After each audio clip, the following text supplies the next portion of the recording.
അച്ഛൻ ബാത്റൂമിൽ നിന്നിട്ട് അമ്മേനെ ഉറക്കെ വിളിക്കുകയാണ്, ഒന്ന് ഓടിവായോ, എൻ്റെ അമ്മയുടെ പേര് രാധ എന്നാണ്, രാധയെ ഒന്ന് ഓടിവാ, എൻ്റെ ഞരമ്പ് പഴുത്ത് പുറത്തേക്ക് ഒഴുകുന്നു എന്ന്. അപ്പോൾ അമ്മ ചെന്നു ഇത് പിടിച്ചു നോക്കുന്ന സമയത്ത് ഇങ്ങനെ വലിക്കുമ്പോൾ ഇങ്ങോട്ട് വരുന്നുണ്ട്. എടുത്തു നോക്കുമ്പോൾ ഓരോരോ പീസും വരുന്നത് പഞ്ഞിയാണ്. ആ പഞ്ഞി അതിൽ നിന്ന് പൂർണ്ണമായിട്ട് പുറത്ത് വരും വരെ എത്ര കിട്ടുമോ അത്രയ്ക്ക് അമ്മ വലിച്ചുകൊണ്ടിരുന്നു. അത് കഴിഞ്ഞപ്പോൾ ഇത്രത്തോളം പോകുന്നൊരു കെട്ട് പഞ്ഞി അതിൻ്റെ ഉള്ളിൽ നിന്ന് പുറത്തേക്ക് വന്നു. അന്ന് ആ ഒരു ദർശന മഠത്തിൽ പോയപ്പോൾ അവർ പറഞ്ഞിരുന്നു, അതിൻ്റെ ഉള്ളിൽ അഴുക്കുണ്ട് ഉണ്ണി, അത് പോയിക്കഴിഞ്ഞാൽ പൊയ്ക്കോളെന്ന് പറഞ്ഞതായിട്ടുള്ള വചനം അത് പൂർണ്ണമായിട്ട് വലിച്ചെടുത്ത് കഴിഞ്ഞ് അത് പോയി കഴിഞ്ഞ് അച്ഛൻ വന്ന് കിടക്കാൻ തുടങ്ങിയപ്പോൾ തൊട്ടിട്ട് പതുക്കെ അതിൻ്റെ ആ പഴുപ്പൊക്കെ പതുക്കെ ഇല്ലാതെയായി.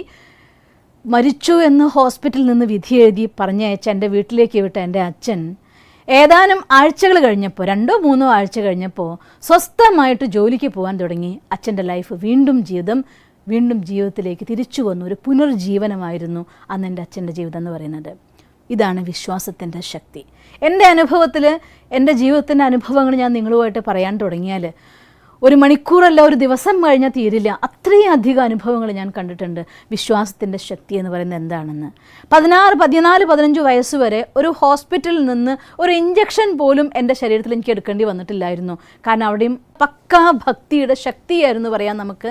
ഭക്തിയിലെ കൃഷ്ണൻ എന്ന് പറയുന്നത് സർവസ്വവുമായി വിശ്വസിച്ചുകൊണ്ട് കൃഷ്ണനിലായിരുന്നു എൻ്റെ പൂർണ്ണ സമർപ്പണം. ഞാൻ നിങ്ങളടുത്ത് കൃഷ്ണഭക്തനാവാനൊന്നുമല്ല പറയുന്നത് കേട്ടോ, തെറ്റിദ്ധരിക്കേണ്ട. ഓരോരുത്തർക്കും അവനവൻ്റെതായിരിക്കുന്ന വിശ്വാസം ഉണ്ടാവും. ആ വിശ്വാസം എന്തോ അതിൽ പൂർണ്ണ സമർപ്പണത്തോടെ നിങ്ങൾക്ക് നിൽക്കാൻ കഴിയുമെങ്കിൽ നിങ്ങളുടെ ജീവിതത്തിൽ മരുന്ന് വേണ്ടി വന്നെന്ന് വരില്ല, അല്ലെങ്കിൽ ഗൈഡൻസിന്